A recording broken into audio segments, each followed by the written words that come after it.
thank you very much, Martin, for that deployment and show us how to do it. And it's good that we have it with Git now. So to be honest, I'm not familiar with Heroku, but it has continuous integration, so it will know how to fetch changes and everything. True. Right. Good. So good. Now I'll just minimize this for now. We won't need the browser yet. I will go back to the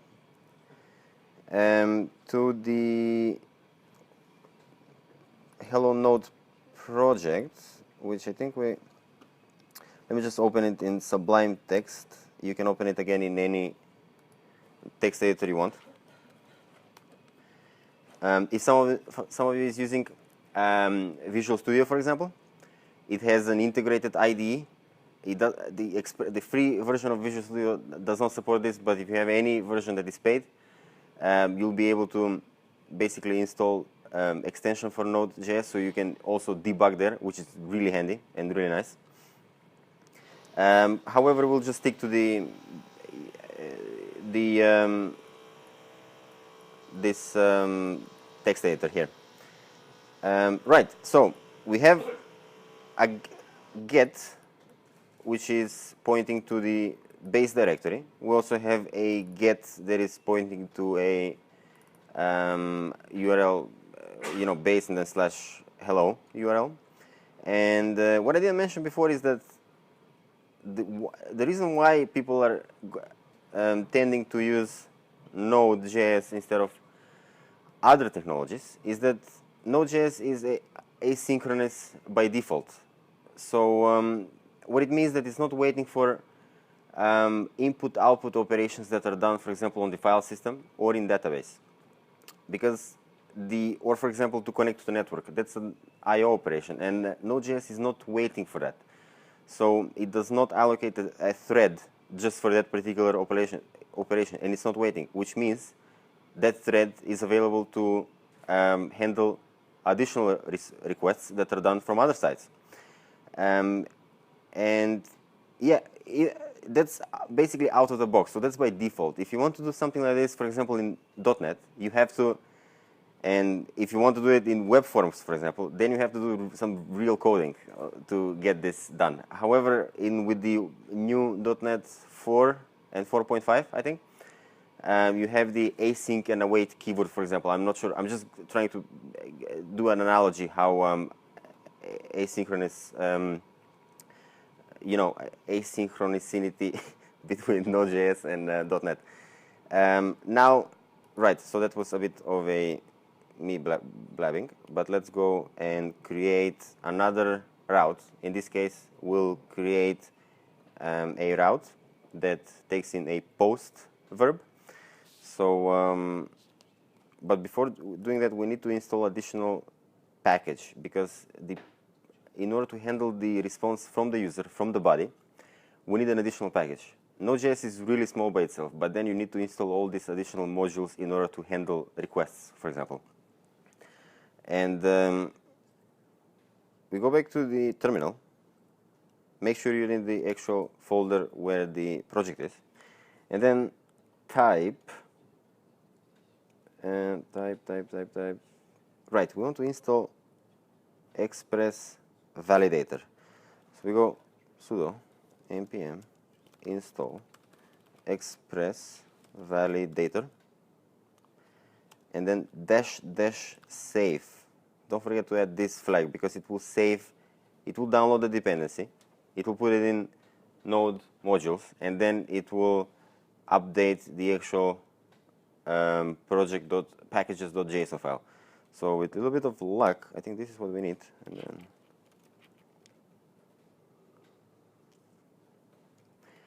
we have the Express Validator installed, and if we navigate back to our project, we see that Express Validator folder is there, and in the packages folder, we have inserted another line saying Express Validator. So this is now dependent on Express Validator.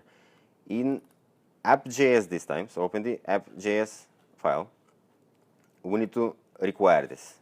So basically, we need to tell Node that, okay, you can use this module that we downloaded. So say var Express Validator require express validator. Make sure you type it exactly as it's in the node modules folder. Otherwise you won't find it and it will crash. Forget to put the semicolon there. Once we have that, we need to tell the application to start using the express validator. So we say app.use and then the actual object that we created, but we'll just execute it directly. And right after this line, we need to do another line, app.use, and we want the body parser object.json. So basically this body parser knows how to read from the body in a post request. And if this doesn't sound familiar, don't worry about it, we'll test it later. And with a little bit of luck, it will actually work.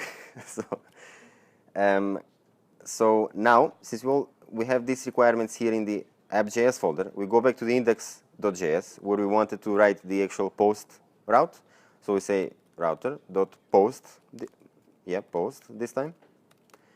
And we need to enter a URL. We can say, for example, user or API/user or whatever you think it's best. But for this particular example, we say user.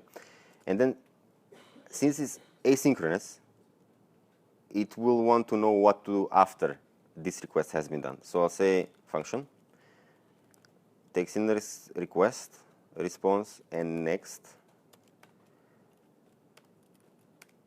And in this function, I'll say I would like to read the actual body that was sent to us, and not only read it, but also validate it to see whether the actual JSON, the actual object that we need, is valid.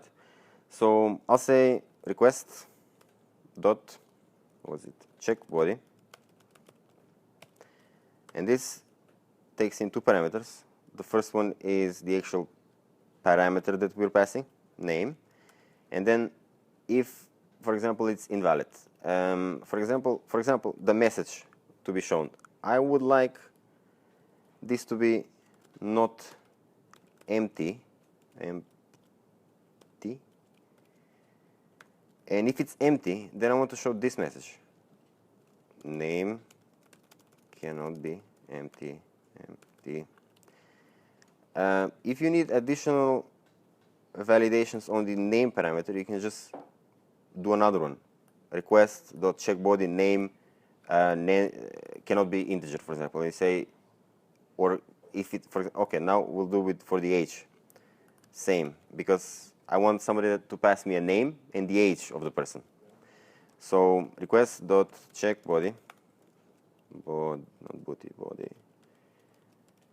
And then I want to read the age parameter, and then some message if it's invalid, but then I want to be is integer.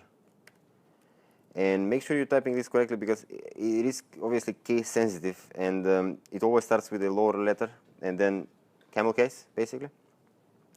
So if somebody passes an age, which is not an integer, and I want to say age cannot be, I don't know, text.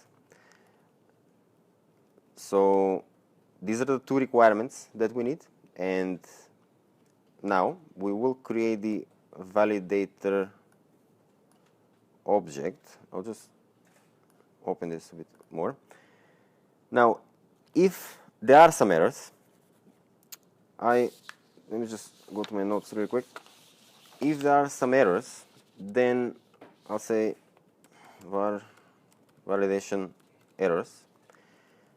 Request, they will be in the validation errors function. So validation, no, see, okay, no, camel case, errors.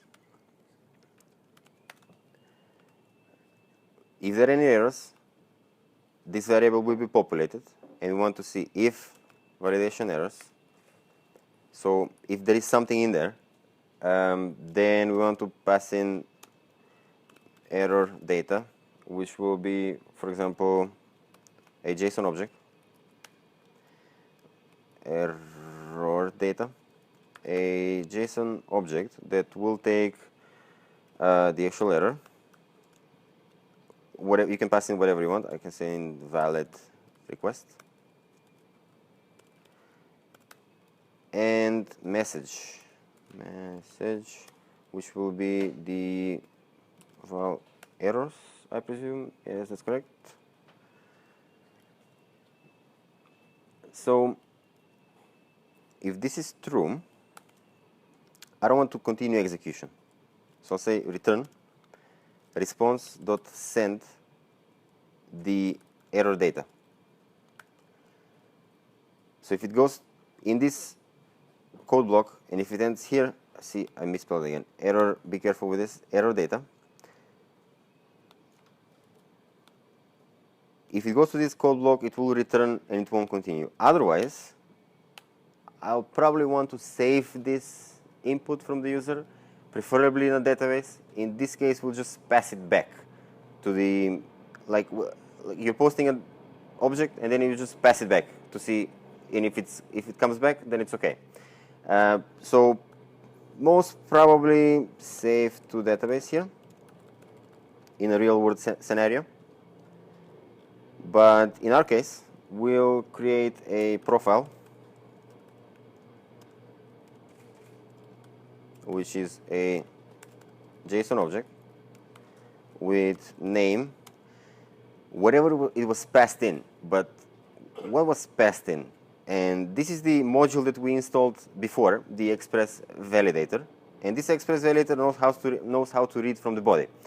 And this is how it's done. So request dot body, the object body, and then dot whatever parameter was passed in. And in this case, we're passing name, comma, and age, again, request dot body dot age.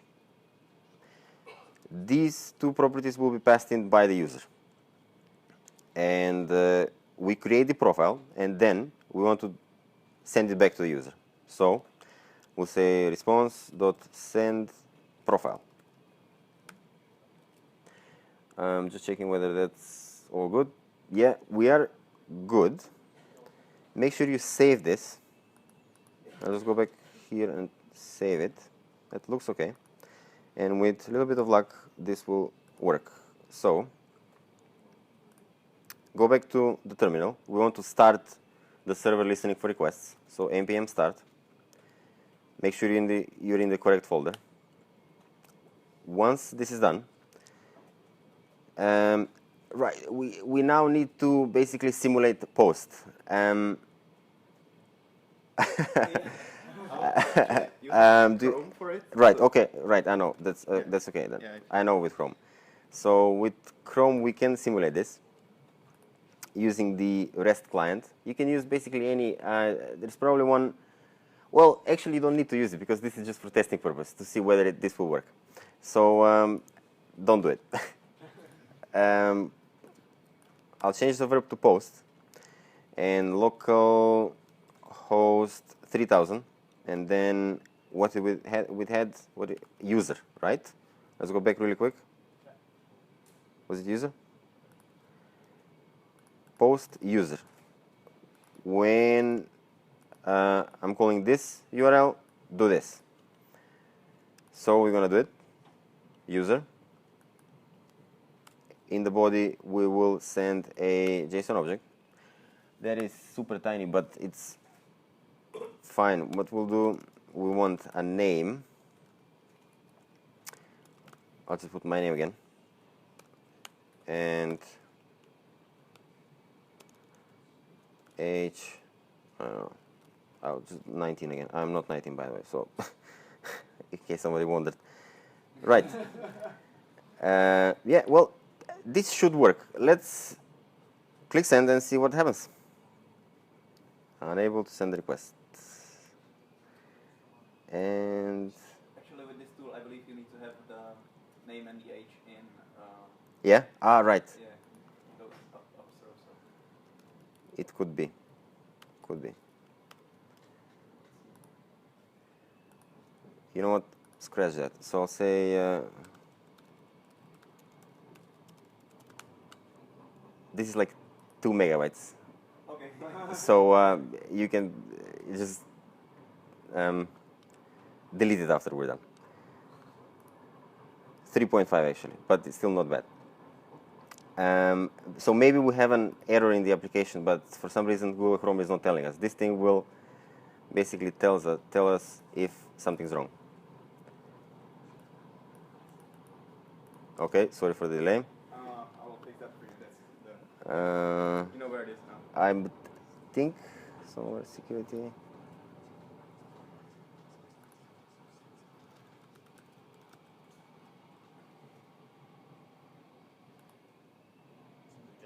I'm not sure. Was it? Uh-huh. Right. So now you can hack me. Everyone.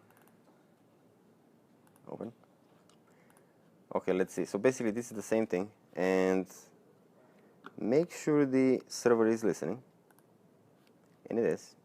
And we want localhost 3000 user, and then this is nice because you can basically type key value pairs. So I say name, Milan, age, this, and then method post.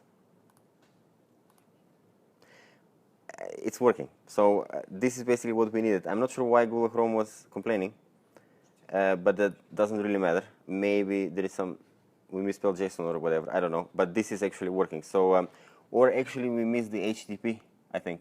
It could be, the actual protocol. Maybe. But it doesn't matter. So basically it's working. The code that you wrote, it works, so we can post a user. In a ideal situation, we can save it to a database, but in this case, we just send it back. And the interesting thing about validation is that if I say the age parameter is 19, and if I submit, this is the error response that we actually typed in to be sent back to the user. See, the parameter is age, message, age cannot be text, and the value that was passed in is this. And as you remember, we basically have this check already done here. Check body, age cannot be text. So basically this was called, and the execution was stopped here. Yeah, so that's it. Should maybe we push it to GitHub? Git status.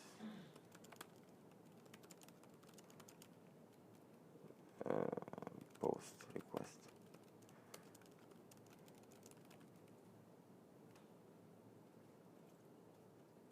Okay, and that's done. It will be pushed to GitHub, to the repository, and Heroku will pick it up automatically. So basically we can, or we should have, but it doesn't matter. We can do the same thing from an actual URL and not from the local host. So yeah, I mean, guys, if you have any questions, please stop me anytime. I am done for now. So if you have any questions, please shoot. Otherwise, you can find me a bit later in the downstairs. So thank you very much for your attention.